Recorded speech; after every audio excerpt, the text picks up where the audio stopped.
Shalom à tous. On est très content de se retrouver avec le Rav Shmuel Ouziel, avec Midreshet Yehuda Manitou. Et il me semble que c'est la deuxième étude. On va parler du christianisme et de l'islam selon la pensée de Manitou. Si vous n'avez pas suivi le cours précédent, vous devriez le retrouver sur le site de Midreshet Yehuda. Bechavod Rav Ouziel. Erev Tov, tout le monde. Voilà, tous ceux qui sont présents, ceux qui ont le courage de maintenant rentrer dans le fond de la pensée de Manitou, parce qu'on va devoir maintenant essayer de se mesurer à la manière dont Manitou aborde les problèmes actuels. Et on sait que pour ceux qui ont suivi ses cours, notamment dans les dernières années, il revenait très très souvent sur ce problème du rapport et de la relation qu'il y a entre Israël et la chrétienté, Israël et l'islam. C'était un des points les plus importants de son enseignement. Et donc, aujourd'hui, on va donc voir un petit peu le début, on va dire comme ça, plutôt le commencement de ce que Manitou pense. Mais contrairement à ce qu'on fait d'habitude, je ne vais pas rentrer directement dans on va dire, dans le mainstream de ce que font en général les commentateurs de Manitou, à savoir de présenter tout de suite la différence avec Yaakov, Esav, Ishmaël, etc. Mais je vais essayer de passer par le biais de ce que Manitou aurait fait s'il avait le temps, comme moi, d'expliciter longuement ce qu'il voulait dire. Et donc c'est pour ça que je vais revenir pas un petit peu en arrière, mais je vais revenir sur le texte que nous avons vu la semaine dernière, dans lequel on avait vu que Manitou insistait très fortement sur le rapport entre la Torah, le Tanakh, la manière dont l'histoire d'Israël est écrite dans le Tanakh, à savoir l'histoire de Yaakov, l'histoire de Ishmaël, l'histoire de Abraham, pour nous dire que ça, c'était en fait les archétypes, on va dire, les mouvements de l'histoire tels qu'on va ensuite les voir se réaliser encore bien plus tard, quelquefois même à des époques déjà qui sont déjà passées, et d'autres qui se réalisent même aujourd'hui. C'est-à-dire que la lecture de l'histoire par Manitou, c'était une lecture qui était tirée directement des événements bibliques. Et donc, on avait vu quelle était l'importance que Manitou avait donnée à cela. Dans le texte que nous avons vu la semaine dernière, donc, nous avons vu qu'il avait insisté sur le fait qu'il y a un rapport entre le Mashiach, la Géoula, et la morale. C'est ça, c'était son truc. Je vais vous remontrer le texte de Manitou qu'on avait vu la semaine dernière. Je pense que c'est celui-là. Voilà. Et donc, dans ce texte, je vais un petit peu l'agrandir. J'espère qu'on peut. Attendez, là, ça gêne un peu là. Voilà. Mais pourquoi il ne veut pas agrandir? Pardon. Voilà. Voilà. Ce que nous dit Manitou, vous le voyez ici, donc écrit, il dit: c'est ainsi que le Pentateuque, code de la loi mosaïque, débute par le récit de l'histoire de l'humanité. Il dit confusion des genres. Est-ce que c'est-à-dire le fait qu'on mélange la halacha et l'histoire, on va dire comme ça, le midrash? Eh bien, le dit-il, non, pas du tout. C'est pas du tout une erreur. C'est véritablement volontaire. C'est parce qu'il y a identification de l'éthique et de la messianité. La Géoula et le Moussar vont de pair. Il nous avait dit, on l'avait expliqué la semaine dernière, cette forme particulière de la messianité, inséparable du jugement de la moralité, parce que Dieu qui inspire est le Créateur, on en avait parlé la semaine dernière, a trouvé son expression dans la société juive. Il était donc pratiquement inévitable, et c'est là qu'on va commencer à arriver au christianisme, que les civilisations messianiques sans exigence de vertu, c'est-à-dire toutes les civilisations qui parlent de la possibilité, de l'éventualité d'une Géoula, mais indépendante de la conduite morale, indépendante de l'éthique, sans exigence de vertu. Par exemple, dit-il, les religions païennes de l'Antiquité, on verra, c'est ce qu'il pense aussi de la chrétienté. Eh bien, il dit, donc si on parle d'une Géoula sans moralité, sans morale, ou bien, inversement, d'une éthique sans messianité, c'est-à-dire d'une recommandation morale à l'homme, mais sans que c'est un rapport quelconque avec le Géoula, c'est-à-dire avec la Géoula, c'est-à-dire avec un processus messianique. C'est-à-dire, nous dit-il, par exemple, le marxisme. Eh bien, ce sont des gens qui se sont opposés à Israël, parce qu'Israël identifie morale et rédemption. Ça, c'est le point de base à partir de laquelle, duquel Manitou va expliciter tout le reste. Tout démarre sur la morale. S'il n'y a pas de morale, il n'y a pas d'opposition. L'opposition que la chrétienté va développer contre Israël, d'après Manitou, c'est dans ce texte, à partir du fait que les chrétiens, le christianisme, va repérer cette identification entre la morale et l'exigence de la rédemption, et c'est à cela que la chrétienté s'oppose, et c'est pour cela, dit Manitou, qu'elle s'est ensuite devenue hostile au judaïsme. C'est-à-dire qu'il va falloir repérer, quand on va lire le texte de la Torah, le texte biblique, dans lequel nous verrons l'opposition entre Yaakov et Esav, Esav représentant le monde occidental chrétien, pour Manitou, eh bien, il va falloir voir là-bas en quoi le problème de la morale va véritablement être le point focal autour duquel va se jouer la lutte, la concurrence, la rivalité entre Esav et Yaakov. Et c'est ça ce que Manitou va expliquer aussi dans son texte. Il termine donc ici maintenant le texte en disant « De fait, il était normal que le judaïsme ne soit compris au long des siècles que par des hommes qui ont ressenti tout à la fois, dans le même sentiment religieux, l'exigence de l'aboutissement de l'histoire humaine, avec Israël et les patriarches, et celle de la justice et de l'enseignement de Moïse. » Et il termine par ça avec avec un peu de philosophie générale, en disant que dans la modernité contemporaine, on retrouve exactement les mêmes reflets. C'est-à-dire, pour Manitou, qu'est-ce que la modernité? Parce que c'est pour ça ça va nous servir, à comprendre aussi comment il est capable ou comment il va essayer de lire ce qui se passe dans la Torah. Qu'est-ce que la modernité? Il nous dit la modernité découvre depuis l'époque romantique le ministère de la signification de l'histoire. C'est-à-dire que Manitou nous introduit ici une notion sur laquelle on n'avait pas tellement disserté, on va dire, jusqu'à présent.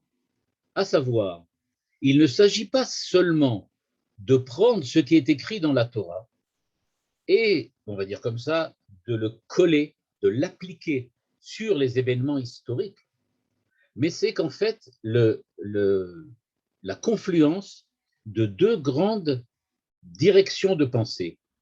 D'une part, dit Manitou, il faut avoir un œil sur la morale et la rédemption, c'est-à-dire le processus historique. Le processus historique, par l'intermédiaire de la morale, doit déboucher sur une rédemption.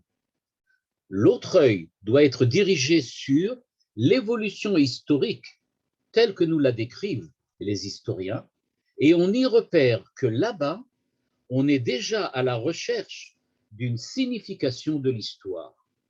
C'est-à-dire que, en parallèle avec ce que Israël avait toujours dit, à savoir, il faut que, à l'intérieur de l'histoire, votre comportement éthique et moral appuie et renforce le processus de rédemption, c'est-à-dire le processus qui va faire déboucher l'histoire sur une fin heureuse, eh bien, ce comportement moral, les philosophes n'ont peut-être pas encore découvert, mais ils ont déjà découvert quelque chose de très important, dit Manitou.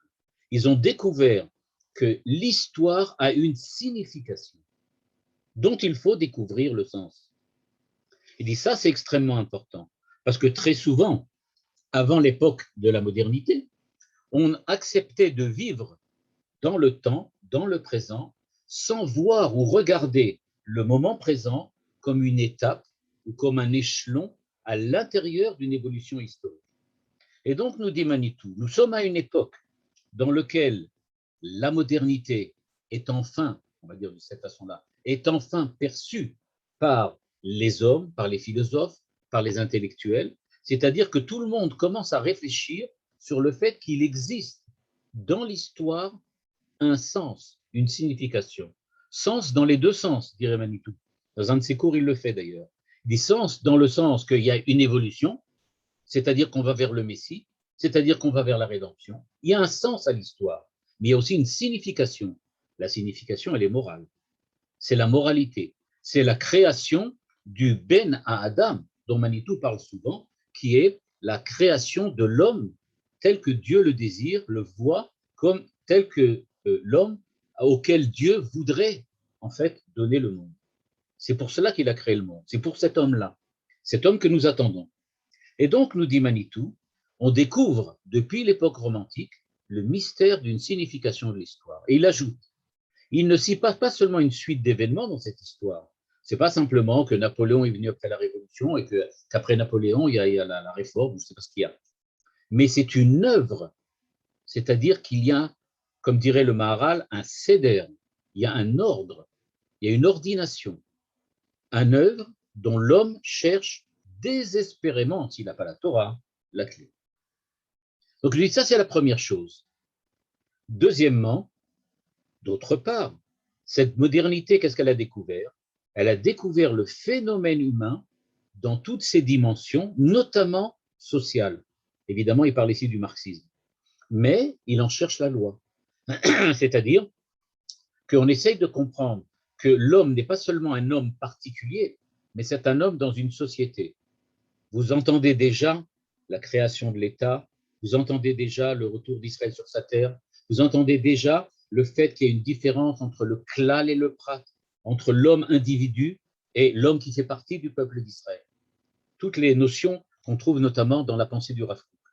Et donc, dans ces quelques petites phrases, Manitou donc nous présente et nous dit la modernité, en fait, c'est une étape dans la révolution messianique qui est en train de s'opérer devant nos yeux.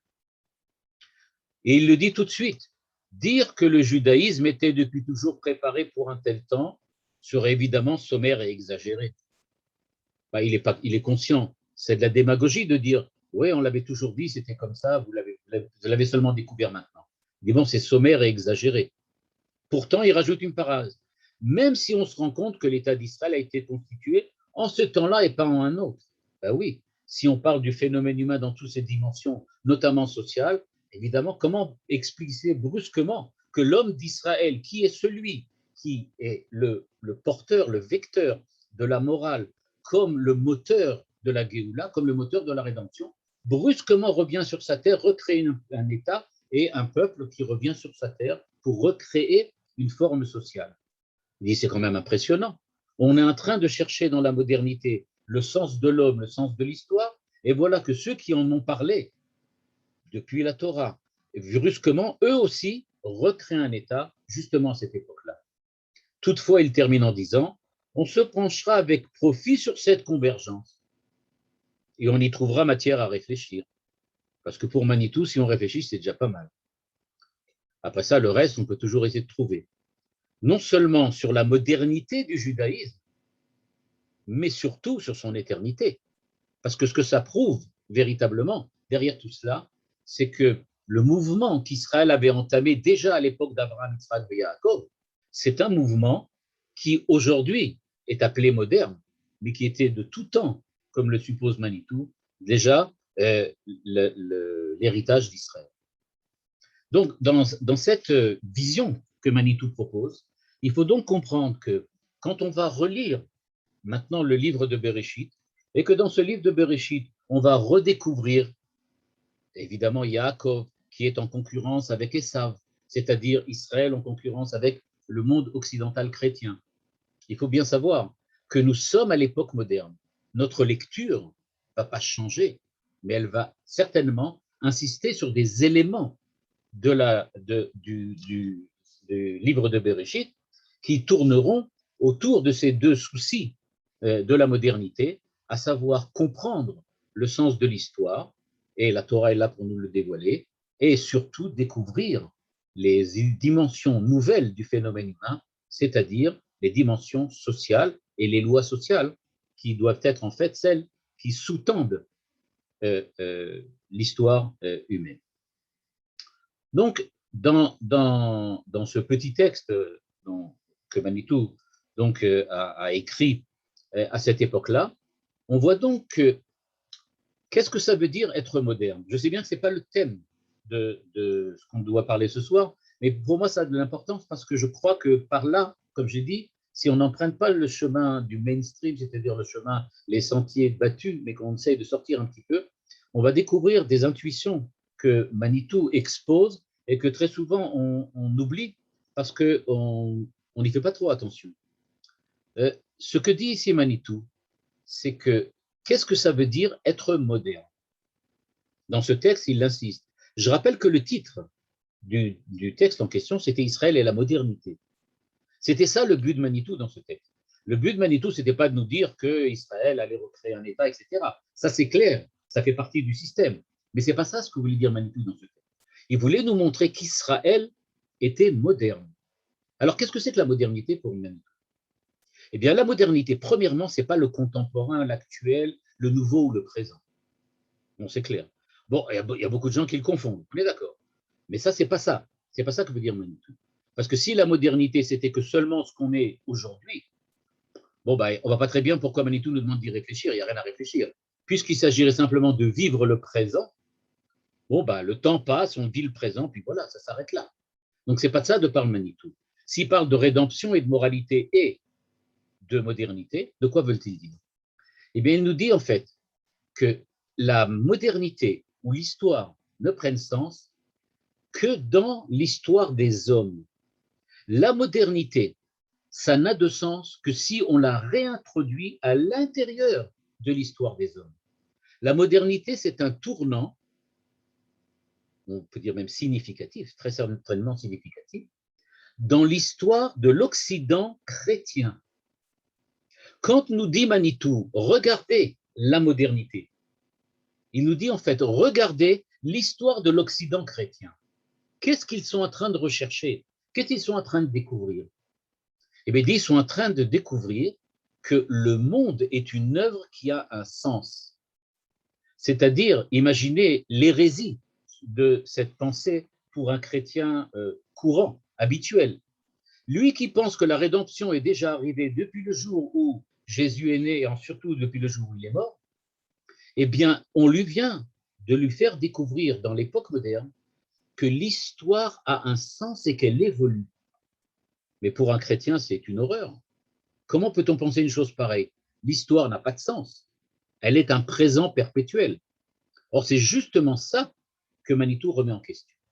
Il dit au contraire, on ne vit pas à l'époque moderne parce qu'on vit dans le présent. On vit à l'époque moderne parce que l'époque moderne, c'est l'époque durant laquelle on est en train de chercher à opérer une analyse historique pour définir la signification, l'origine et le devenir de l'instant présent dans lequel nous sommes.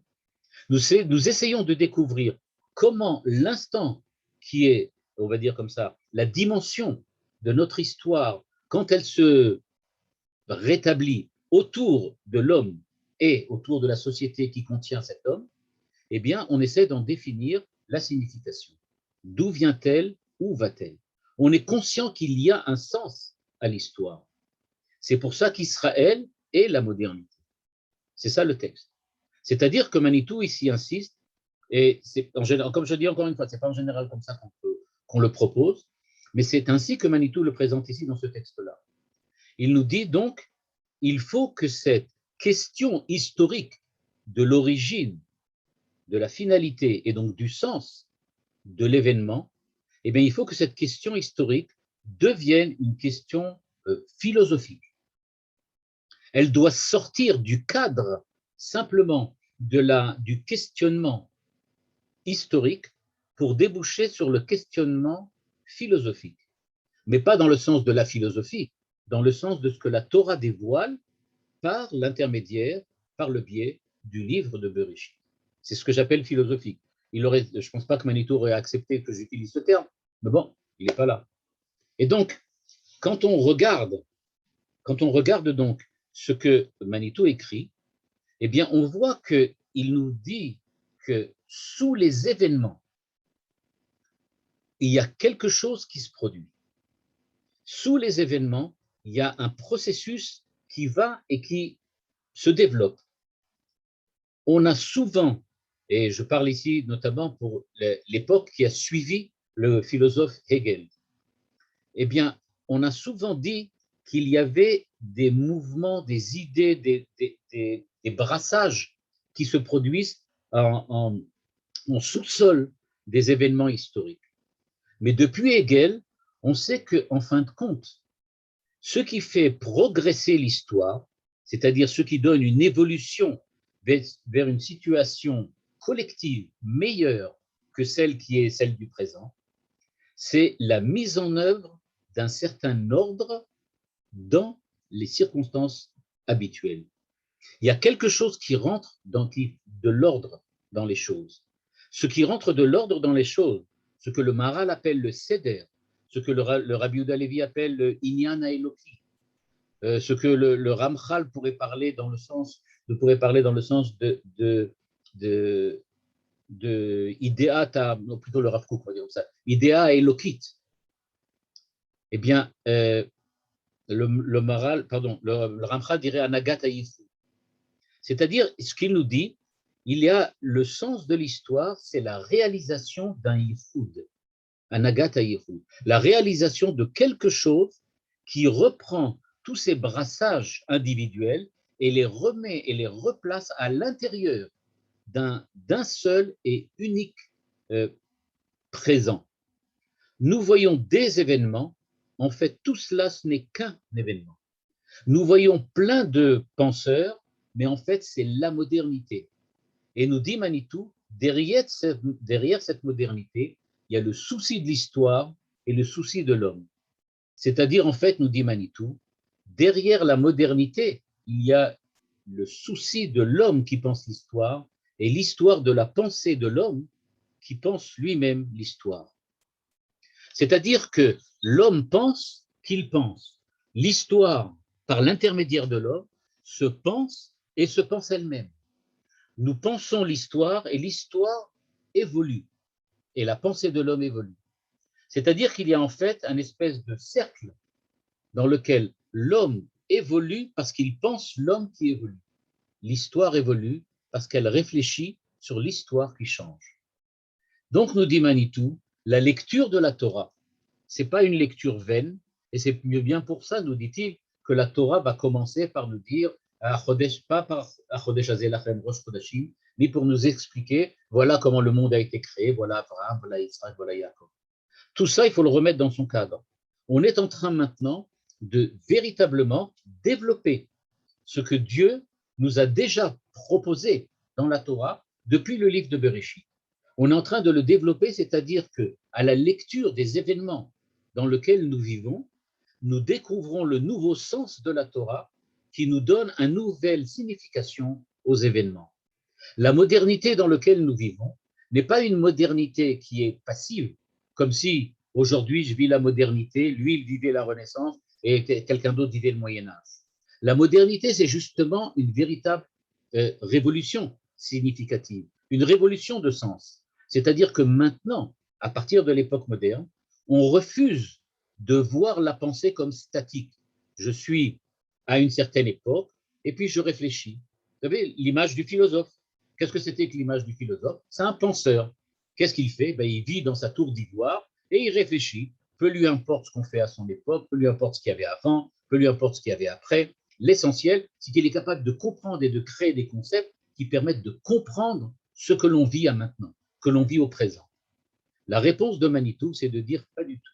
La modernité, c'est cette époque dans laquelle nous commençons à réfléchir sur l'évolution de la pensée qui évolue, c'est-à-dire qui pense de nouveau. Et donc ce renouveau de la pensée, on va le voir, c'est précisément ce qui fait la spécificité de la pensée d'Israël. Israël ne pense pas statique, Israël pense infini. Israël pense en permanence. C'est l'idée que Manitou rappelle quand il parle du chidouche. Quand il parle de chidouche, c'est-à-dire quand il parle de quelque chose qui est un nouveau, un renouveau, eh bien, il insiste sur le fait que chidouche, ça veut dire qu'il y a du présent en permanence. Le présent ne s'arrête pas d'être présent parce qu'il évolue en permanence. C'est ce que la modernité a découvert. Quand la modernité a découvert que dans le présent, il y avait plus que le présent, parce qu'il y avait déjà l'évolution qui nous amène vers l'avenir, eh bien, on a découvert quelque chose qui n'existait pas avant. On a découvert que maintenant, nous sommes à la fois ceux qui sont les spectateurs du présent, mais aussi les acteurs du présent.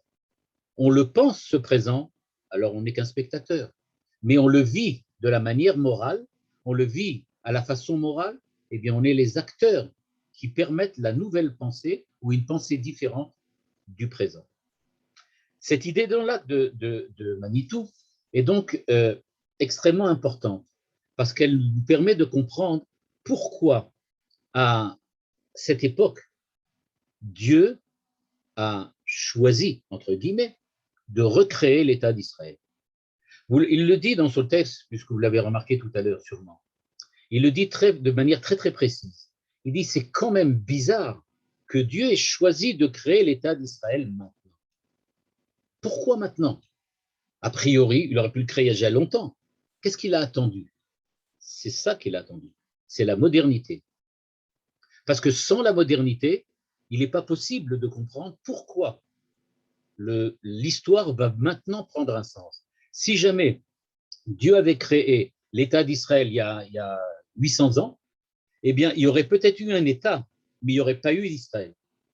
Il y aurait peut-être eu une espèce de forme sociale, une certaine de structure sociale, mais cette structure sociale n'aurait pas pu déboucher sur un déroulement messianique, sur un déroulement de rédemption. Parce qu'à ce moment-là, on aurait vu cette réalisation sociale, cette réalisation étatique, comme tout simplement une phase présente, actuelle, de la spécificité d'Israël. Israël vit à un endroit d'une certaine façon. C'est tout. Et on aurait été, je vais dire ça d'une manière un peu forte, mais c'est pour donner une image simplement, ne le prenez pas à la lettre, on aurait été dans un grand ghetto. Voilà, c'est tout. On aurait continué dans le même ghetto. On aurait été dans l'État d'Israël dans un ghetto. Mais pas dans un ghetto par rapport aux nations, dans un ghetto par rapport à nous-mêmes. On aurait été dans le même ghetto tout le temps. On aurait été dans le ghetto, mais en Israël. Ça n'aurait pas changé grand-chose. Il a dit il faut attendre la modernité, parce que la modernité, précisément, amène l'homme global, l'homme en général, l'homme des nations aussi, à justement prendre conscience de l'importance de l'individu et du collectif, de l'histoire et de l'évolution morale. L'individu moral qui permet l'évolution historique et l'histoire qui permet à l'individu de reprendre conscience de la moralité pour pouvoir comprendre le sens de l'histoire. Donc ça, c'était le petit texte d'introduction qui va nous introduire donc au monde occidental. C'est comme là qu'il faut arriver. Alors, d'où vient ce monde occidental dont nous parlons maintenant? Alors évidemment, comme je dis, mainstream, en général, qu'est-ce qu'on fait? On prend les textes de Manitou. Aujourd'hui, la modernité était balayée, me demande Madame Blia. Est-ce que la modernité a été balayée? Alors là, il faudrait rentrer dans le problème de la relation entre modernité et post-modernité, ou bien on parle même de post-modernité, c'est-à-dire ce qui a dépassé déjà la post-modernité. Il y a différentes manières de penser. Je vais juste jeter une idée comme ça. Est-ce qu'on est capable d'être post-moderne si on n'est pas moderne aussi? C'est-à-dire la modernité a été balayée, certains éléments importants de la modernité ont effectivement perdu leur sens. Et notamment, ce qu'aujourd'hui, dans l'époque postmoderne, on découvre, c'est qu'on découvre des hommes qui pensent qu'il n'y a pas d'histoire, il n'y a pas de sens. Mais ce qui se passe dans l'époque postmoderne, c'est que, comme le dit ici Manitou, les deux éléments importants de la modernité, c'est de découvrir la valeur de l'individu et le sens de l'histoire. Et c'est justement ça que la postmodernité a effacé. Elle dit il n'y a plus de valeur de l'individu, il n'y a plus de sens de l'histoire. Il n'y a donc plus rien. C'est-à-dire que la postmodernité, c'est ce qu'on appelle une pensée du vide. Mais à partir du moment où il n'y a plus rien, ça veut dire aussi que la postmodernité est une pensée qui n'est pas une pensée. C'est-à-dire, c'est une pensée qui comporte une erreur, on va dire de cette manière-là, une erreur intime, une erreur interne. Parce qu'à partir du moment où la pensée ne peut faire déboucher l'homme sur rien du tout, ni sur le sens de l'histoire, ni sur la valeur de l'homme, alors ça veut dire aussi, semble-t-il, que la pensée postmoderne n'a aucun sens, puisque l'homme ne peut pas découvrir la postmodernité puisqu'elle n'a pas de sens. Donc la postmodernité en tant que telle n'a ni sens dans l'histoire, ni valeur pour l'homme. C'est donc, elle ne représente pas grand-chose, dirait Manitou. Quoique je ne sais pas s'il a dit quelque chose sur la postmodernité, quoique je sais qu'il l'a dit, mais je ne me rappelle plus ce qu'il a dit pour le moment. Là, c'est ce que je dis moi, ça marche aussi. Qu'est-ce que vous voulez voir? Maintenant, vous voulez comprendre un peu le christianisme, c'est pour là qu'on est là. Alors là, pour voir le christianisme, je vais vous proposer de lire un autre texte. Et dans ce texte, vous allez voir, ça va tout de suite vous rappeler ce qu'on vient de voir maintenant. Voilà, dans ce texte qui s'appelle, regardez bien, l'identité morale d'Israël. Texte de Manitou. Comme j'ai dit, cette année, on n'étudiera que des textes de Manitou, et c'est-à-dire que dans le cours, j'amènerai peut-être BLP, oralement, des enseignements qu'on peut trouver dans les livres qui ont été de traduction en hébreu ou dans les textes des sirotes, mais je me baserai exclusivement sur ce qu'il a écrit. Et comme je l'avais dit déjà dans le premier cours, parce que je suis sûr à 100% que ce qu'il a écrit là, c'est absolument fondé sur ce qu'il voulait dire, et surtout parce que il m'a été donné l'occasion tout à fait par hasard d'écouter une cassette de Manitou que j'aurais pas pu entendre en tant que cours parce que c'était pas un cours, c'était un enregistrement d'une personne qui a apporté à Manitou l'article qu'il avait écrit sur l'Occident justement. Et dans cette cassette, on entend Manitou parler avec cette personne au sujet de son article. Et quand il parle de cet article, il analyse chaque mot qui est écrit, à part ça, au point de vue du français aussi, c'est-à-dire qu'à plusieurs fois, il demande à la personne, c'est du français ça? Qu'est-ce que tu as écrit? Alors l'autre répond, ah non, j'ai écrit un peu vite, etc. Elle dit, ah non, non, non, on ne fait pas comme ça. Hein. Il faut écrire, que ça soit du français, il ne faut pas n'importe quoi. Et ensuite, il discute sur chaque mot. Est-ce qu'on doit dire la présence, ou bien l'existence, ou bien l'existence d'une présence, ou l'absence d'une absence? Enfin, il y a vraiment, il discute sur chaque mot. C'est-à-dire que quand on regarde un texte écrit par Manitou, c'est en général un texte sur lequel il a vraiment beaucoup réfléchi. Même dans les interventions orales qu'il a données dans le cadre de colloques, c'était des interventions qui étaient écrites. Il les a écrites, et après, il les a simplement lues. Mais il les avait véritablement écrites. Ok, bon, alors maintenant, on va essayer de rentrer un petit peu dans l'histoire, de comprendre qu'est-ce que la chrétienté. Un petit peu plus, voilà, merci. Voilà, je l'agrandis un peu, voilà. On va essayer maintenant donc de voir comment Manitou va nous amener à Yaakov et Esav. C'est ça l'important. Bon, je sais que vous avez tous assisté à des cours de Manitou, donc vous avez tous entendu parler Yaakov, Israël, et puis Esav, la chrétienté. Bon, on est tous au courant là-dessus. C'est pas ça le problème. Et c'est pas ça ce qui est intéressant. Ce qui va être intéressant, c'est comment il y arrive. Alors maintenant, moi, ce que je vous ai présenté aujourd'hui, ce qui est un peu spécial, je le reconnais, c'est que j'ai présenté ça par le biais de la modernité. Que c'est aujourd'hui qu'on peut réfléchir de cette manière-là et pas avant. Voilà ce que nous dit Manitou. Les philosophes ont souvent l'habitude de jouer sur l'amalgame entre les deux termes, éthique et morale. Or, ce qui est intéressant, je ne sais pas si vous l'aviez remarqué ou si je l'ai fait remarquer la dernière fois, mais dans le petit test qu'on vient de voir maintenant avant, il parle de l'éthique d'Israël. Il ne parle pas seulement de la morale, de l'éthique. Ça, c'était intéressant. Or, ce qu'on entend par éthique, dit Manitou, c'est un certain nombre de règles, de droits, un ensemble de règles consensuelles et légales. C'est-à-dire, qu'est-ce que l'éthique? Eh bien, l'éthique, c'est un livre de comportement moral. Il y a la morale, qui sont les significations de la morale ou la signification morale pour l'homme, c'est-à-dire quelles sont les valeurs pour l'homme. L'éthique ne parle pas des valeurs, elle parle des règles du droit qui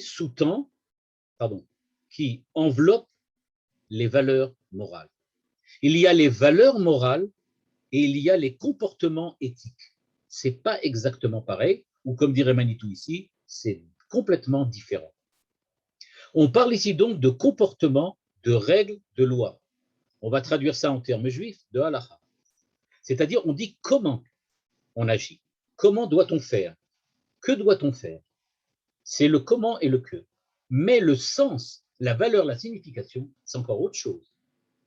Il y a derrière tout ça, il y a les valeurs. C'est-à-dire la définition des valeurs, le rapport entre les valeurs, les relations entre les valeurs. Tout cela, ce n'est pas du rôle de l'éthique. Le rôle de l'éthique, c'est qu'à partir du moment où je suis arrivé à la conclusion de l'importance de telle ou telle ou telle ou telle valeur, alors comment je dois me comporter? Quelles sont les résolutions que je dois prendre quand je me trouve dans une situation X ou Y à partir des valeurs en question? Donc, c'est un certain nombre de règles de droit. C'est très, très important parce que quand on va parler de Lévinas, par exemple, plus tard, Manitou va le citer, quand on va parler de Lévinas, on verra que Lévinas aussi est bien conscient qu'il y a une différence entre la morale en tant que telle et l'éthique, qui sont des règles de comportement. Et nous dit-il, il existe une certaine tendance, alors j'espère que vous n'avez pas trop de médecins ce soir, parce que là, il va tomber sur les médecins, par exemple dans le domaine médical, à substituer entièrement à l'idée de morale les règles décidées par les spécialistes, les conventions légales de leur discipline. C'est-à-dire, dit-il, il y a une éthique médicale, mais où est la morale médicale? C'est ce que demande Manitou. Il dit en fait, tout le monde parle de l'éthique médicale, mais qu'est-ce que c'est que l'éthique médicale? C'est comment se comporter quand on a un problème médical à résoudre. Mais il faudrait peut-être parler de la morale qui se trouve derrière l'éthique médicale. Et donc, il nous dit, certaines fois, on substitue l'idée de morale, c'est-à-dire on enlève la morale et on met à la place les règles qu'on a décidées. Par exemple, je ne sais pas, moi je ne suis pas médecin, donc je ne peux pas donner des règles qui sont véritablement justes, mais il faut donner un exemple. Alors, je donne un exemple, j'espère qu'il n'est pas complètement faux. Ça serait de dire, je dois décider qui doit être sauvé quand il n'y a qu'un seul appareil qui permet de sauver quelqu'un et que j'ai 2 malades qui se présentent aux urgences. Comment puis-je faire pour arriver à faire ça? Alors donc, il y a des règles, mais ce sont, comme il le dit, des règles décidées par des spécialistes et des conventions légales. Ce n'est pas la morale. C'est-à-dire, au moment où j'agis selon des règles, des conventions qui sont légitimes. Légitimes au sens de la loi, de la légalité. Elles sont légales. C'est comme ça qu'on a décidé qu'on va agir. Mais on n'a pas défini quel est le sens moral. Il ne faut pas oublier que, d'un côté, il y a les règles de droit posées par la Constitution et le système légal de tel ou tel État, et de l'autre, la morale, telle que la définissent les grandes civilisations et les grandes religions. C'est-à-dire, dit Manitou, ce sont 2 mondes complètement différents. Le monde des valeurs, on va traduire ça en termes hébraïques, Moussar, Midot. Ça, c'est le monde de la morale. Maintenant, il existe autre chose qui est le monde de la légalité. C'est ce qu'on fait, c'est les règles, c'est les lois, c'est les minagim. C'est ce qu'on a l'habitude. Donc, il dit ça, c'est 2 choses complètement différentes. Le problème, c'est que, Manitou en est tout à fait conscient, il saute déjà un très très grand pas. Il lui dit, après que je vous ai annoncé, est-ce que vous saviez déjà que la morale et l'éthique, c'est pas pareil, que la légalité et la moralité ne sont pas 2 choses qui vont ensemble. Il y a très souvent des choses qui sont légales, mais qui ne sont pas morales, et inversement, des choses morales qui ne sont pas légales. Mais d'un autre côté, nous dit-il, c'est facile de dire morale, mais est-ce qu'il y a une morale juive? Je rappelle à ceux qui sont abonnés à Mekor Rishon, un journal bien connu, dans nos milieux, entre guillemets. Et donc, ce journal, Mekor Rishon, à 2 semaines, a publié un article d'un homme qui a expliqué pourquoi, à son avis, il n'y avait absolument pas de morale juive. Il n'y a pas de morale juive. Pourquoi? Parce qu'aujourd'hui, il y a des grandes discussions, vous êtes certainement au courant, entre ceux qui pensent qu'il y a certaines choses qu'on fait qu'on n'a pas le droit de faire, et donc on pourrait transgresser la légalité au nom d'une morale juive. Déjà à l'époque de Manitou, et ici je parle de 1993, donc déjà à cette époque-là, il y avait ce problème-là. S'il existe une morale qui n'est pas légale, ou qui ne tient pas compte de la légalité, est-ce à dire qu'au nom de cette morale, je dois transgresser la légalité? On entend ça beaucoup aujourd'hui.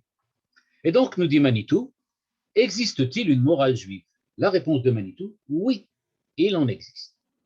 Il en existe une morale. On va tout de suite y arriver parce que c'est effectivement celle-là, cette morale juive, qui va nous servir à comprendre ce que Manitou avait défini dans les deux textes qu'on a déjà lus de lui, à savoir le premier qui nous avait parlé de l'importance de la relecture de la Torah, et le second qu'on vient de terminer maintenant, et qui nous avait parlé de l'importance de cette relecture comme relation entre la morale et l'histoire. Et bien maintenant, nous dit-il, peut-être qu'il n'y a pas de morale juive. Alors à qu'est-ce que c'est que tout ce Bataclan? À quoi ça sert tout ça? Eh bien, nous dit Manitou, non, c'est pas vrai. Il existe une morale juive. Ok. Bah, il y en a qui disent que non. Le monsieur qui a écrit le journal, qui a écrit dans le journal de Mokorichon il y a 2 semaines, il n'est pas le seul. Par exemple, nous dit Manitou, Yeshayahu Lebovitch dit qu'il n'y a pas de morale juive. Il dit qu'il n'y en a pas. Pourquoi? Parenthèse de Manitou, il est un spécialiste des commandements pratiques de la loi religieuse. C'est ce qu'on appelle un orthopraxe, nous dirait Manitou. C'est-à-dire quelqu'un qui a un comportement droit, mais pas droit parce qu'il est moral, droit parce qu'il est légal. Et c'est ça qui est véritablement ce qui fait la force de Lebovitch. C'est qu'il dit la légalité, la halakha dit qu'il faut faire telle et telle chose. Alors moi, je fais ce qui est écrit dans la halakha. Par exemple, moi, je ne l'ai pas rencontré personnellement, mais j'avais un ami qui était son fidèle élève et qui est celui qui a publié une très grande partie des livres de Yeshayahu Lebovitch et que je connaissais personnellement. Et donc, on discutait très souvent. Et je lui ai dit, dis-moi franchement, est-ce qu'il fait la tfila le matin, Lebovitch? Il m'a dit, oui, il fait la tfila le matin. Il met les tfilines, évidemment. Je lui ai dit, non, mais alors, il prie ou il prie pas? Alors, il m'a dit, tu as raison, moi aussi, je me suis posé la question. C'est son élève. Et il m'a dit, quand je lui ai demandé la question, il m'a répondu, je prie, je lis tout ce qui est écrit dans le Sidour, depuis le début de Shacharit jusqu'à la fin de Halim. Il dit, je saute rien. Je lis absolument tout. C'est-à-dire, comme dirait Manitou ici, c'est ce qu'on appelle commandement pratique de la loi religieuse. Il y a écrit qu'il faut prier, je prie. Quelle est la définition légale de la prière? C'est la lecture du Sidour. Donc, je fais 100% lecture du Sidour. Et donc, je lis le Sidour du début jusqu'à la fin. Maintenant, si tu lui demandes, alors quel kavana tu as au moment où tu lis, à quoi tu penses? Il dit, j'ai rien à penser d'autre que de lire ce qu'il y a écrit. Je pense à ce que je lis. Il y a écrit lire, je lis. Voilà. C'est ce qu'il appelle, dit Manitou, Sdukim, ou bien un ritualiste légaliste.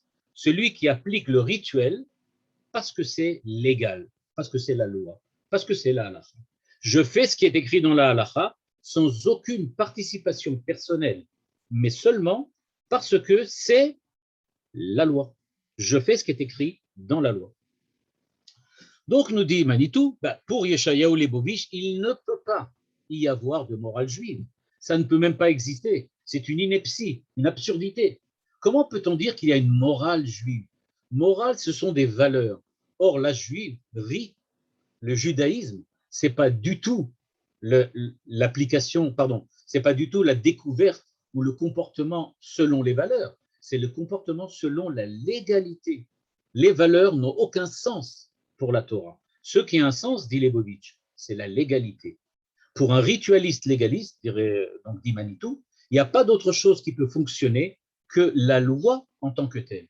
Et donc, on réalise ce qui est écrit dans la loi, on accomplit ce qui est écrit dans la loi, et on fait exactement ce qu'il y a à faire sans s'occuper d'autre chose. Donc, nous dit-il, c'est évident qu'au niveau idéologique, théologique, Yeshayahu Lebovitch refuse l'idée même d'une morale juive. Il ne peut pas y avoir de morale juive. Il y a la morale d'Emmanuel Kant, il y a la morale d'Aristote, il y a la morale de Rosenzweig, mais il n'y a pas de morale juive. La morale juive, ça n'existe pas. Il dit, si jamais il y en a qui disent ça, qu'il n'y a pas de morale juive, ligne 15 ici, je dirais, sans trop ironiser, enfin on connaît Manitou, c'est certainement pas qu'il n'aurait pas ironisé, qu'ils ne l'ont pas étudié. Sous-entendu, le problème de ces gens-là, c'est que Yeshayahu Lebovitch a fixé à l'avance le résultat auquel il voulait déjà arriver. Quand il dit qu'il n'y a pas de morale juive, c'est parce que dès le départ, lui pense d'une manière dans laquelle il n'y a pas place pour une morale juive. Donc il arrive à la conclusion qu'il n'y en a pas, parce qu'il est parti de là. C'est l'hypothèse de départ, dit Manitou. Ils ne l'ont pas étudiée tout simplement parce qu'ils ne la voient pas dès le départ. Donc, quand ils lisent quelque chose qui a rapport à la morale, ils disent ah, ça, c'est pas la Torah, c'est pas du judaïsme, ça n'a pas d'importance, ça. Il y avait Yeshayahu Leibovitch avait une expression très forte. Il disait vous allez tout de même pas me dire que Dieu est descendu sur le mont Sinaï pour nous donner Messilat Yesharim. C'est pas ça quand même. C'est clair, c'est pas que ça. Dieu n'est pas venu pour nous dire qu'il va nous donner seulement Messilat Yesharim. Donc, nous dit Manitou, c'est pas vrai. Il y a une morale juive, ligne 16. C'est ce qu'on appelle l'unité des valeurs. On sait que la morale s'occupe des valeurs. On l'avait vu tout à l'heure quand on avait parlé de la morale et de l'éthique. Donc, on sait qu'il y a évidemment des valeurs. Mais ce qu'on se demande, c'est ces valeurs-là, eh bien, est-ce qu'elles sont chacune, elles sont pour elles-mêmes, ou bien ces valeurs-là, elles ont une certaine unité entre elles? Eh bien, nous dit Manitou, et on va en parler, ça fera l'objet d'un cours particulier, d'un cours spécial, on en parlera plus tard. Eh bien, ce qui se passe, nous dit Manitou, c'est que ce qu'on appelle morale juive, c'est la morale qui est à la recherche de la création d'une conscience de l'unité des valeurs. Maintenant, je ne rappelle pas ce qu'on a déjà vu ensemble, mais on l'avait déjà vu dans le premier texte que nous avions étudié. Dans le premier texte que nous avions étudié, nous avons vu comment Manitou termine en disant que tout va se jouer autour de l'unité des valeurs. Je vais essayer de vous replacer ce texte, mais j'espère que ça ne prendra pas trop de temps. Ah, je ne le vois pas là. Pardon, je vais essayer de le retrouver simplement parce que c'est important de le repérer, parce qu'à la fin de son texte, Manitou, sur la guerre de Kippour, le dit de manière tout à fait claire. Voilà, ah, ça y est, je l'ai. Voilà, je suppose que maintenant vous allez le voir. Un enseignement de notre tradition affirme que la Torah, Israël et son chose un, ça on en parlera beaucoup plus tard. L'authenticité juive se mesure à l'unité profonde de nos motivations simultanément nationales et religieuses, que seuls les Juifs capables d'un tel Ichud Hashem, unification des valeurs, sont porteurs de l'héritage de notre histoire. Regardez comment, en quelques mots, il a dit tout ce que je me suis vertué à essayer de dire depuis maintenant 3 ou 4 cours. En quelques mots, il a dit. L'authenticité juive se mesure à quoi? À l'unité des motivations qui sont à la fois nationales et religieuses. C'est ce qu'on va voir tout de suite. C'est ce qu'il avait appelé l'évolution messianique. C'est ce qu'il appelle la rédemption, mais avec un rapport moral. C'est ce qu'on appelle ceux qui sont capables de faire l'unification des valeurs. Donc, Manitou revient toujours autour des notions fondamentales. Et comme il le dit à la fin, une telle réalité est absolument sans compromission. Il n'y a pas d'autre possibilité. Donc, on l'avait déjà vu dès le premier texte. Il va nous parler de l'unité des valeurs. Mais ici, encore une fois, c'est l'idée que Manitou a derrière, c'est que cette unité des valeurs, dans la manière dont il le présente maintenant, c'est le fait que c'est une morale juive, c'est-à-dire une morale qui est le pendant de la légalité de la loi. Et il nous explique. Dans les autres civilisations, on choisit un idéal moral qu'on privilégie par rapport aux autres. Une certaine valeur est mise en avant. Et là, on arrive au christianisme. Donc, qu'est-ce que c'est que le christianisme? Eh bien, tout d'abord, le christianisme, ce n'est pas des méchants, des grands méchants loups, à part qu'ils ont essayé de nous assassiner. Bon, mais ça, on a l'habitude, ça ne change pas grand-chose. Mais qu'est-ce qui s'est vraiment passé? C'était des grands méchants loups, peut-être, mais pas tout à fait, parce que ils ont pris une valeur qui a un sens, qui a une légitimité, qui est une valeur véridique que la Torah recommande. Mais qu'est-ce qu'ils ont fait? Ils l'ont mise en avant au détriment de l'unité des valeurs. C'est-à-dire, au lieu de créer un monde où toutes les valeurs ont leur place. Ils ont créé un monde dans lequel il n'y a qu'une seule valeur. C'est-à-dire, ils n'ont pas rejeté la morale, ils ne sont pas tombés seulement dans l'éthique. Mais ce qu'ils ont fait, c'est qu'en fait, ils ont, on va dire comme ça, compartimenté la morale, en précisant que dans la morale, il y a des valeurs, mais il y en a une bien particulière. C'est elle qui est l'essentiel. Il le dit par exemple dans l'Occident chrétien, c'est la charité. C'est la charité. C'est-à-dire, nous dit-il, la charité précède, dans le sens, on va le voir tout de suite, précède, c'est ça ce qu'on a mis de. Alors, nous dit-il, le christianisme, qu'est-ce qu'il veut en fait? Est-ce qu'il n'est pas au courant qu'il faut aussi de la justice? Din, c'est bien clair. S'il y a de la charité, il faut bien du din, on ne peut pas parler. C'est ça l'unité des valeurs. Il dit oui. Le problème, il est que eux, ils acceptent l'idée qu'il faut aussi de la justice, mais on renvoie la justice dans le futur. C'est-à-dire, l'évolution qui devrait nous amener à la rédemption, ou dans le cadre du christianisme, le fait que le monde s'arrête d'évoluer parce que on est arrivé au summum de la réalité de l'homme, à savoir le fait que c'est un homme de charité, un homme qui est prêt à faire le bien, Midat HaChesed, dit quand on découvre Midat HaChesed, il n'y a plus besoin de faire quoi que ce soit, et dans le futur, plus tard, quand le monde sera véritablement sauvé, et vous comprenez toute l'absurdité de ce que ça représente pour un chrétien de dire cela, à savoir que le futur, plus tard, a priori, ça ne veut rien dire. Et donc, puisqu'on va vers une évolution, eh bien, dans le futur, on parlera de dîme, de justice. Pour le moment, l'essentiel, si on te donne une paire de claques, enfin une claque à droite, tends la joue gauche. Alors, par exemple, dit-il, que le monde socialiste, il parlait de l'URSS de l'époque, c'était la valeur de justice collective qui était érigée en absolu, et on voyait la vie privée, l'idéal de charité personnelle, tout cela, on l'a envoyé dans le futur. C'est-à-dire, nous dit-il, la morale juive, et c'est en cela qu'elle est juive, c'est pas parce qu'elle elle s'occupe des valeurs, mais c'est parce qu'elle s'occupe de toutes les valeurs et à la fois. C'est ça la spécificité juive. La spécificité juive, c'est d'accepter de prendre la responsabilité de mettre en œuvre toutes les valeurs, et pas seulement une seule. Et donc il dit, la conscience morale juive, à l'opposé, c'est l'unité absolue des valeurs. L'unité absolue. Et c'est ça tout le problème. Et justement, c'est cela tout le problème. Comment peut-on arriver à développer une conscience morale qui serait l'unité absolue des valeurs quand je sais très bien qu'elles sont contradictoires? Parce que, comme on parlait tout à l'heure du médecin qui, au service des urgences, se trouve devant un cas tragique dans lequel il ne peut sauver qu'une seule personne et qui va devoir laisser l'autre mourir.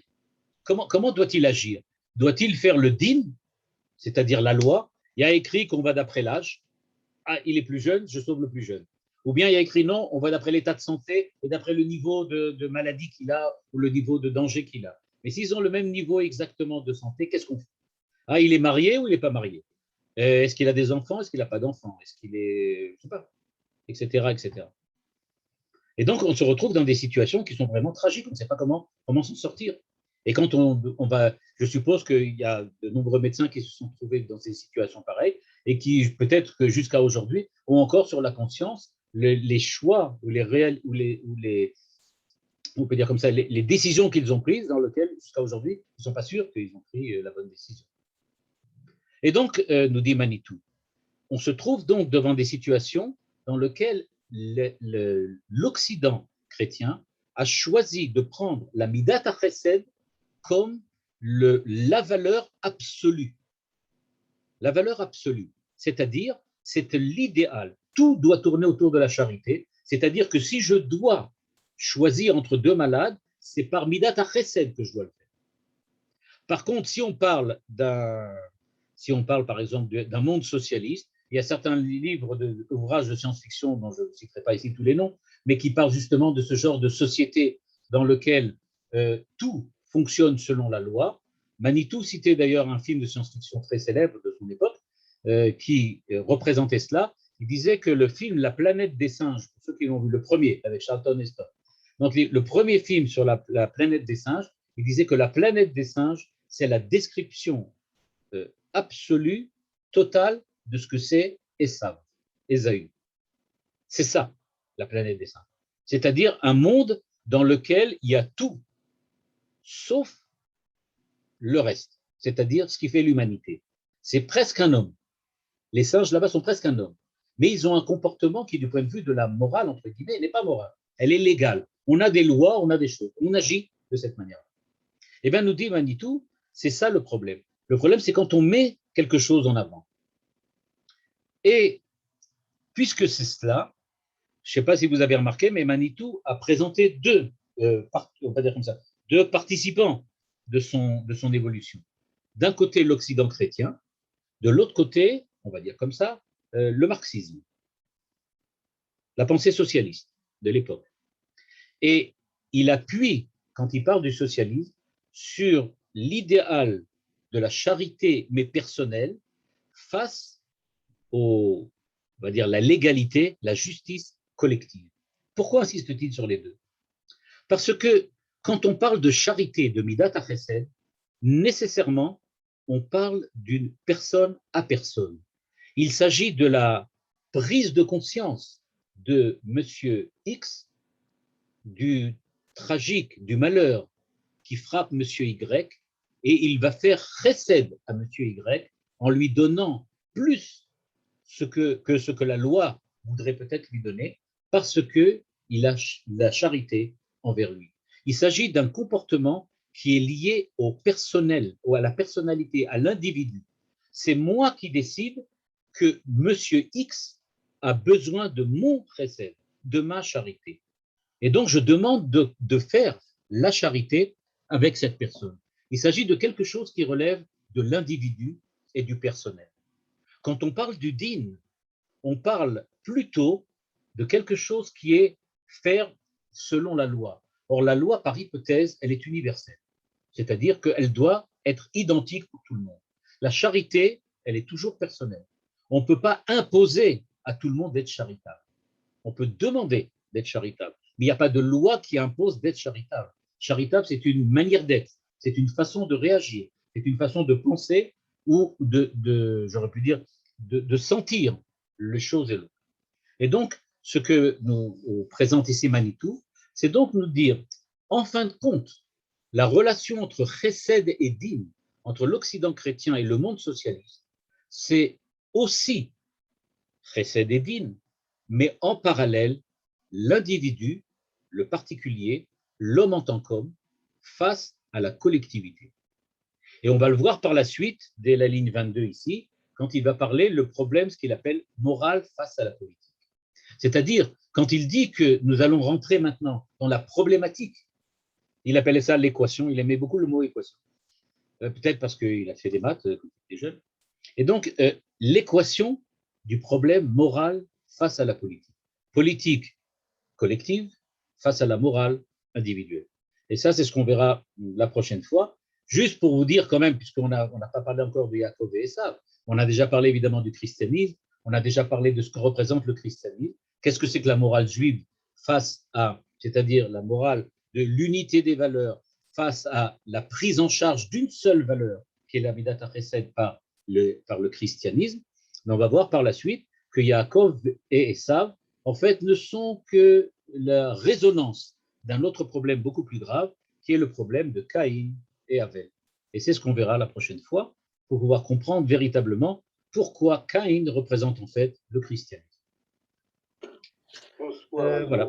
Merci beaucoup, Toda Rabba Ravouziel.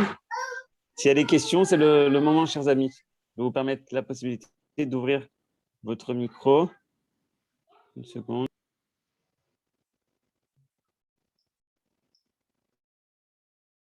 Voilà. Ravouziel, aussi, rallumez votre micro. J'aimerais demander s'il y a possibilité. Oui. Vous êtes connecté 2 fois. Vous avez un téléphone et un micro. Autre question. Yael, fermez vos micros, s'il vous plaît. Autre question. Vous devez résolver le problème d'abord. Ouvrez le micro maintenant quand même. C'est plus Voilà. facile pour vous entendre. Voilà. Il me manque le dernier cours que vous avez donné là. J'ai entendu celui sur Kippour, il est sur le site. J'ai pas vu celui sur le sur, site. Oui, sur sur le Le grand, Israël et la modernité, là, le début. J'aimerais bien pouvoir Sur le rattraper. site. C'est très intéressant. ok. Sur le site de Midreshet Yehuda. Il y sera. S'il n'est pas, vous me Il n'est pas parlez ou à encore. Moi, j'avais Abraham ou cherché à aussi. moi. Moi, je l'ai aussi cherché, je ne l'ai pas vu, mais il était en tout cas Alors, hier soir, il n'y était pas. Peut-être qu'il y est maintenant aujourd'hui. alors non. Alors, on va vérifier ça. Je vérifierai ce soir. Oui, merci, s'il vous Celui de plaît. Kippour. Merci beaucoup. Super. Autre question qui est liée au cours. Les questions techniques, essayez de les laisser après l'enregistrement, à la fin ou par. Et voilà, par un écrit. trait dans le. Oui, une petite question. Oui, oui, Bakacha. Oui, pourquoi est-ce qu'on donne tellement d'importance à ce professeur Yeshayahu Leibovitch qu'on voit toujours avec sa calotte comme ça, assis je sais pas, est-ce que ça l'aide à réfléchir? Je ne comprends pas une chose comme ça. Moi, je suis nord-africain, quand je l'entends, il y a de quoi se taper la tête contre le mur. Une fois, je l'ai entendu parler avec un Rinoni, c'est possible que c'était à Mayano, j'étais rendu avec des groupes pour entendre, n'est-ce pas, cette lutte entre les religieux et non-religieux. Le professeur d'université avait parlé de Judenrein, il fallait tout nettoyer le pays, enlever tout ce qu'il y avait comme religion. Lui, il a commencé à Allah, Adam, et il a fini ses paroles, nos petits-enfants vont s'entretuer, enfin, je ne sais pas trop quoi. Comment est-ce qu'on peut, je ne sais pas, moi j'ai entendu parler de cette vision de la mort, peut-être même chrétienne, qui se pose, pose au milieu. Il faut savoir, c'est comme ça. Mon beau-père qui était professeur, enfin, oui, il est toujours, enfin, d'une certaine manière, qui est professeur à l'université, a enseigné beaucoup de choses qui, évidemment, étaient en contradiction flagrante avec ce qui est écrit dans la Yahadut en général. Même s'il enseignait des choses qui étaient très souvent en rapport avec la Yahadut, mais il y en a aussi qui étaient en contradiction. Et je lui ai demandé une fois comment tu fais pour enseigner ça. Tu ne peux pas t'identifier avec ce que tu enseignes. Et il m'avait répondu à l'époque, moi, je n'enseigne pas la pensée parce que je la pense, mais j'enseigne cette pensée pour montrer la logique interne. Quand on essaye de comprendre la logique interne de Yeshayahu Leibovitch, il y a quelque chose qui, on dirait, au niveau français, nous plaît beaucoup. C'est l'esthétique. Il y a une esthétique de la pensée qui est très intéressante. Mais encore une fois, ça ne veut pas dire qu'on doit être d'accord. On n'est pas obligé d'être d'accord avec lui. Mais il y a une certaine esthétique, c'est-à-dire il y a un certain déroulement. Il y a un déroulement argumentaire qui est quelquefois extrêmement intéressant. À part ça, pour un type qui a quand même 5 doctorats, c'est quand même intéressant d'écouter quelqu'un qui est capable de parler de manière professionnelle sur à peu près tout ce qu'on veut dans le monde. Je rappelle quand même, il était en contact avec Karl Popper, avec lequel il écrivait, il a eu une épisté, je sais pas comment on appelle ça, épistographie avec Karl Popper, avec à peu près tous les grands savants de l'époque et des certains nombres de prix Nobel, etc. Bon, c'est quelqu'un de génial. Mais bon, épistolaire, voilà. Il avait une correspondance épistolaire, bon, c'est quand même quelqu'un d'intéressant. Maintenant, comment l'écouter? On n'est pas obligé d'être d'accord. Moi, j'écoute les informations, je ne suis pas toujours d'accord avec ce qu'on dit, mais j'écoute quand même. Et quand on ouvre Internet, on voit plein de choses qui ne nous intéressent pas ou on n'est pas du tout d'accord, mais on les dit quand même. Donc, c'est-à-dire qu'il faut essayer de recomprendre la logique interne. C'est pour ça. Maintenant, je pourrais dire, c'est très difficile parfois, mais essayez d'être l'avocat du diable. Vous verrez que ça permet de découvrir beaucoup de choses en nous. Je sais qu'une fois, le Rav Tzvi Yehuda, je l'avais raconté, je crois, une fois ça ici, que le Rav Tzvi Yehuda avait parlé, c'est le Rav Aviner qui lui avait raconté ça dans un cours.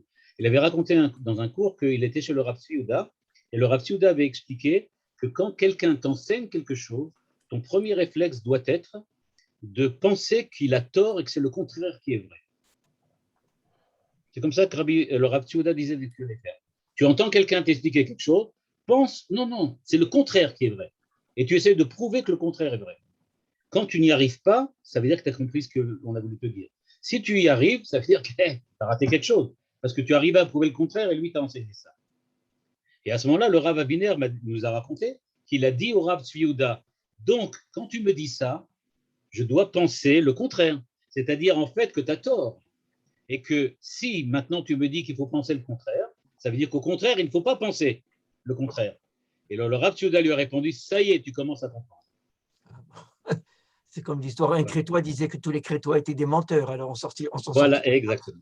C'est-à-dire qu'il faut savoir, C'est-à-dire qu'il faut savoir prendre aussi les choses de ce point de vue-là. Oui, prendre Mais du encore recul. une fois, on n'est pas obligé d'être d'accord avec lui. On Oui, ne recommande pas d'être d'accord avec Yeshayahu Leibovitch. mais c'est une. Mais c'est quand même intéressant de le voir.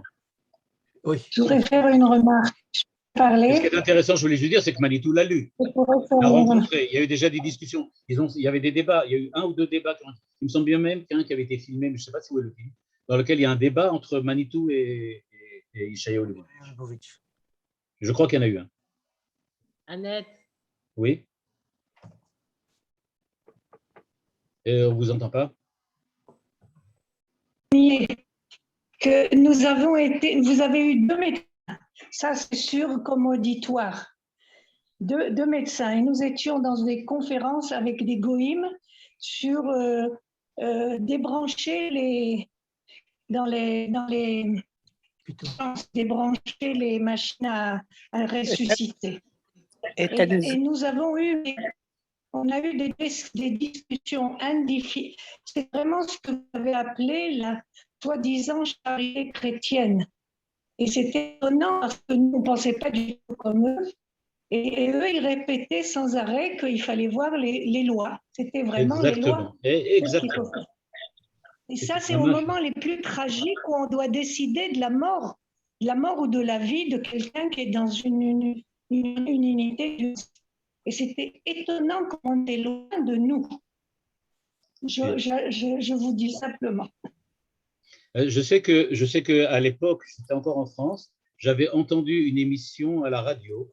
J'étais dans le train, pas dans le train, mais en déplacement. J'avais entendu une émission à la radio d'un jeune médecin, enfin d'un médecin qui était plus jeune à l'époque, qui racontait qu'il était poursuivi jusqu'au moment où il parlait à la radio par le fait qu'un certain jour, il a dû choisir il y avait 3 accidents de la route, enfin un accident de la route avec 3 victimes très graves, et il ne pouvait en sauver qu'un seul, et qu'il a dû décider ce jour-là de la mort de 2 personnes. Il a dit que ça le poursuivait jusqu'à aujourd'hui. Le fait qu'il n'est pas sûr qu'il a choisi ce qu'il fallait faire. Mais qu'il ne savait pas comment faire. Il a dit qu'il a pris le dossier, il a lu les 3 dossiers, et il a choisi.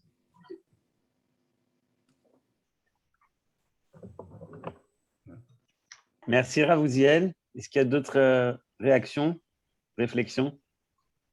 Je sais que quand, par exemple, il y a question de vie ou de mort entre la mère et le bébé qui est en train de naître, les chrétiens choisissent le bébé et nous, on choisit la mère. C'est possible. Je ne sais pas. Oui.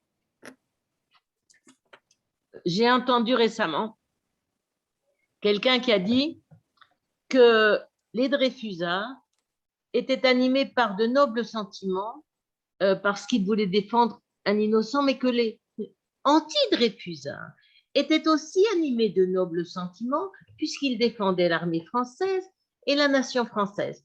Que dirait l'unité des valeurs par rapport à ça? Qu'il y a des problèmes qu'il faut quelquefois résoudre et que ce n'est pas toujours évident. Et je rappelle, par exemple, pour ceux qui veulent, puisqu'on se lance dans la polémique, c'est une question un petit peu polémique, mais alors je vais vous répondre par une autre question polémique. Éric Zemmour dit qu'il n'y a pas de différence entre les victimes des assassinats à Toulouse et les agresseurs et les assassins. Il dit qu'il n'y a pas de différence parce que tous les deux, et les Arabes et les victimes juives de l'école de Toulouse, ont demandé à être enterrés hors de France. Il dit de ce point de vue-là, ils sont équivalents. Donc on voit, si pour lui l'importance de la morale, c'est d'être enterré en France, pour la grandeur de la France, ou je ne sais pas quoi, bon. Enfin, moi, je n'ai pas connu personnellement Éric Zemmour, mais il se trouve que mon frère était avec lui en classe. Il le connaît très bien. Il était à l'école Lucien de Hirsch à Paris pour ceux qui connaissent. Merci Ravouziel. Bon, vous n'avez pas vraiment répondu à la question de Brigitte. Brigitte aussi faisait allusion à M. Zemmour. Oui. Mais bon. Voilà, donc j'avais compris, je pense. Merci bien. On se retrouvera donc la semaine prochaine. Merci. Merci beaucoup. Une fois que tu parles de mots, maintenant.